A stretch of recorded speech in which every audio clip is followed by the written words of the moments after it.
Business.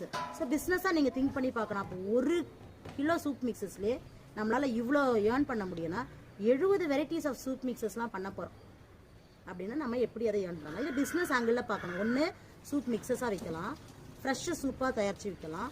Fresh soups பண்ண முடியல, mixtures ரெடியாக இருக்குது, எப்போ வேணுமே ரெடி டு குக்காக பண்ணி விற்றுடலாம், இல்லை ரெடி டு ஈட்டாக சர்வ் பண்ணி விற்கலாம். ரெண்டும் பண்ண முடியல, வேறு என்ன பண்ணலாம் அப்படின்னா சூப் பேஸ் மட்டும் ரெடி பண்ணிட்டா கூட போதும். நாம் எந்த ஈவெண்ட்டு, பார்ட்டிஸு, இல்லை ஸ்கூல் ஃபங்க்ஷன்ஸு அல்லது காலேஜில் நடக்கக்கூடிய கல்ச்சுரல் ஈவெண்ட்ஸு எங்கே வேணாலும் ஃப்ரெஷ்ஷாக நம்ம வந்து என்ன பண்ணலாம், இன்ஸ்டன்ட் சூப்ஸை ரெடி பண்ணி சப்ளை பண்ணலாம். பிஸ்னஸ் ஏகப்பட்டது இருக்குது. நாம் அதை எப்படி செய்ய போகிறோங்கிறது தான் கேள்வி. இந்த கேள்விக்கான விடை உங்களுக்கு தெரிஞ்சுக்கணுன்னா ஆன்லைன் சூப் மிக்சர்ஸ் வகுப்பு 70 வகையான சூப் மிக்சர்ஸ் வகுப்பு நடைபெறுது. வகுப்பில் கலந்துக்குங்க. டிஸ்கிரிப்ஷனில் கொடுத்துருக்கிற நம்பரை கால் பண்ணி ரிஜிஸ்டர் பண்ணிக்கோங்க. 70 வகையான சூப் மிக்சர்ஸ் கிளாஸில் அட்டன் பண்ணி சூப் பிஸ்னஸை தொடங்க.